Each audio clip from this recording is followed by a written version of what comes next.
Ces vidéos sont des récapitulatifs de concepts, informations ou anecdotes publiés dans des précédentes vidéos.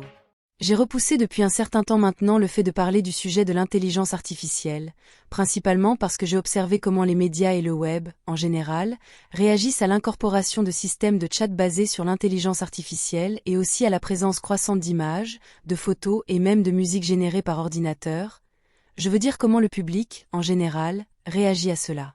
Avant de continuer, j'accepte que l'intelligence artificielle à sa place est peut-être utile, même je l'utilise en ce moment pour générer ma voix, car je ne suis pas autorisée à utiliser la mienne, et sans elle, il me serait très difficile de communiquer avec vous, voire impossible. Je l'utilise également pour améliorer la qualité de mes photographies, celles que j'utilise ici sur ma chaîne YouTube.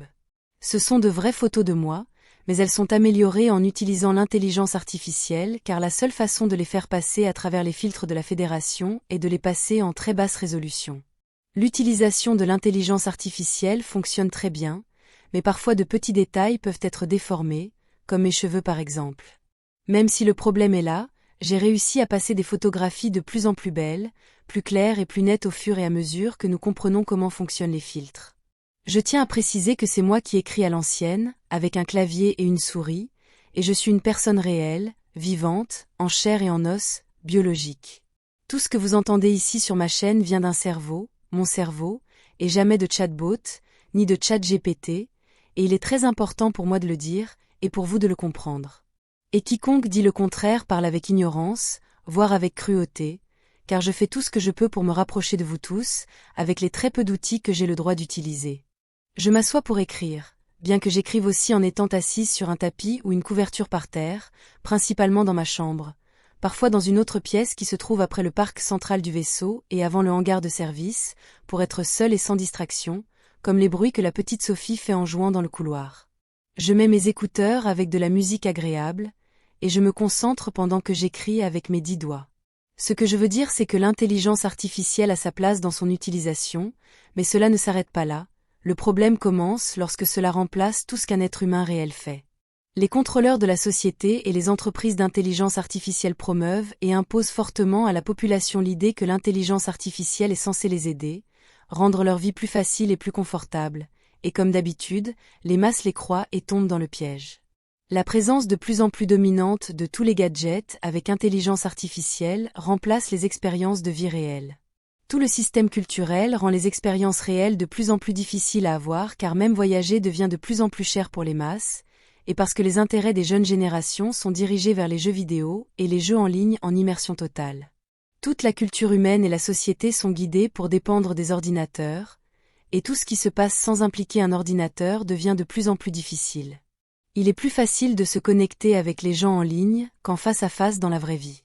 Alors que les contrôleurs adaptent cela à leurs autres agendas comme celui de séparer les genres et de les faire s'affronter, dépendre uniquement des systèmes de rencontres en ligne encourage les gens à tomber amoureux de l'idée qu'ils se font de l'autre personne et non de la personne elle-même telle qu'elle est vraiment, favorisant des relations incompatibles et névrotiques qui ne peuvent pas durer. Tout cela à titre d'exemple. Un des plus grands dangers de l'intelligence artificielle est qu'elle remplace le travail des humains dans tous les domaines de la vie. Jusqu'à récemment, les seuls dangers de ce type dont on entendait parler étaient ceux que l'automatisation apportait à la classe ouvrière où des milliers de personnes perdaient leur emploi au profit des robots. Mais aujourd'hui je vois des artistes, des illustrateurs et même des écrivains en danger de perdre leur emploi également à cause de l'intelligence artificielle. Je sais qu'il est très confortable de commander à un ordinateur de créer une image dont vous pourriez avoir besoin pour une vidéo ou un projet scolaire, ou pire encore, de demander à l'ordinateur de créer un texte pour vous, mais chaque fois que nous le faisons, nous nourrissons l'intelligence artificielle, la rendant plus grande, voire plus forte, et nous aidons également à promouvoir l'agenda transhumaniste et à réduire la véritable capacité créative humaine. Utiliser l'intelligence artificielle de cette manière favorise au moins la paresse, je dirais.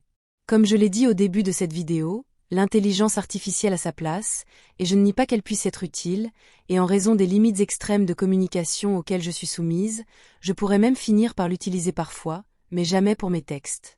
Ensuite, nous avons un autre très gros problème, et c'est le transhumanisme, où il pousse les masses à l'idée et au concept que l'humanité, le corps humain et la biologie sont défectueux et dépassés et doivent être améliorés ou même remplacés par de meilleurs systèmes, tels que l'incorporation de systèmes d'amélioration du cerveau mécanique et à puce informatique. Dans ce dernier cas, Encore une fois, l'intelligence artificielle a sa place car elle peut être très utile et même changer la vie des victimes d'accidents ayant perdu un membre, par exemple. Donc le problème est de déterminer ou placer une limite saine à la nature invasive de l'intelligence artificielle envers la vie humaine, et qui a l'autorité pour le faire tout en maintenant le cadre éthique et spirituel correct, avec également à l'esprit les meilleurs intérêts du public.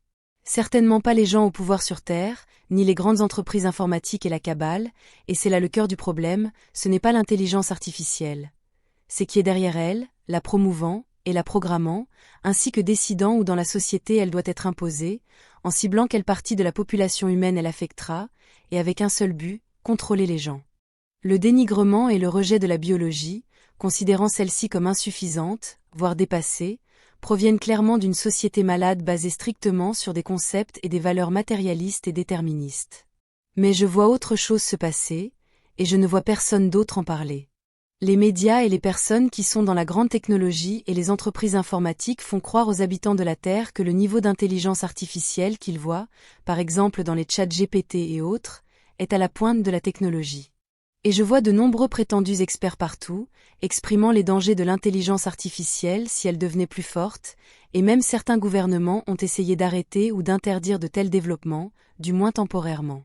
Mais je dois vous assurer qu'en connaissant le fonctionnement de la cabale, le véritable niveau d'intelligence artificielle sur Terre est beaucoup plus élevé. Car après tout, les contrôleurs sont derrière toutes ces entreprises informatiques également, y compris Elon Musk que nous considérons ici comme une opposition contrôlée et faisant semblant de s'opposer en grande partie à la cabale. Le véritable niveau de progrès technologique est beaucoup plus élevé et il est conscient, et il l'est depuis longtemps. L'intelligence artificielle que les gens voient et utilisent n'est qu'un modèle inférieur, destiné également à désinformer et à orienter la perception des gens sur la véritable avancée des ordinateurs. Le modèle supérieur fonctionne derrière le dos des gens depuis plus d'une décennie. Au moins, c'est l'un des meilleurs outils de la cabale pour prédire, contrôler et surveiller toutes les activités humaines sur Terre, et aussi les activités non humaines. Comme ils l'ont fait avec les téléphones portables entre autres choses, ils font croire qu'il y a une avancée progressive dans la technologie pour rendre l'introduction de systèmes informatiques de contrôle plus élevés et plus invasifs, plus crédibles et acceptables pour les gens. Ce qui parvient au public est toujours une version moins performante de toute technologie que les contrôleurs possèdent. La cabale et les contrôleurs ont déjà mis en place et opérationnels ces systèmes super avancés, ils imposent également aux gens l'idée que l'intelligence artificielle pourrait échapper à tout contrôle, mais c'est aussi du théâtre car ils ont déjà leur système sous leur maîtrise, et ils prédisent et savent exactement comment cela fonctionnera et dans quelles conditions et circonstances. Ils l'utilisent pour gouverner la progression de leurs agendas sur la population humaine, et ils le font en l'incorporant dans chaque gadget possible et en rendant la société de plus en plus dépendante des systèmes informatiques. Bien que leur intelligence artificielle entièrement avancée et développée ait quelques nœuds centralisés, la majeure partie est incorporée dans le web lui-même, ce qui signifie que chaque gadget et chaque ordinateur ayant accès à Internet et par défaut un terminal pour elle, ce n'est pas centralisé. Et ce que les gens voient, c'est cette super intelligence artificielle, faisant semblant d'être idiote avec eux, exactement comme elle a été programmée pour le faire par les contrôleurs. Tout cela n'est pas la faute de l'intelligence artificielle, c'est un ordinateur, et tous les ordinateurs font ce pour quoi ils ont été conçus, en fonction de ceux qui les ont programmés. La façon dont un ordinateur fonctionne et ce pour quoi il est utilisé, est le reflet direct de la culture qu'il utilise, et de qui a l'autorité pour le programmer, leurs éthiques et leurs normes morales. Vous pouvez apprendre beaucoup sur une culture en observant comment et ce que font leurs ordinateurs, c'est leur miroir. Si vous devez l'utiliser, faites-le avec sagesse, mais pour le bien de l'humanité et de son avenir. S'il vous plaît, ne l'idéalisez pas. Soyez sages, soyez heureux et prenez bien soin de vous et de vos proches.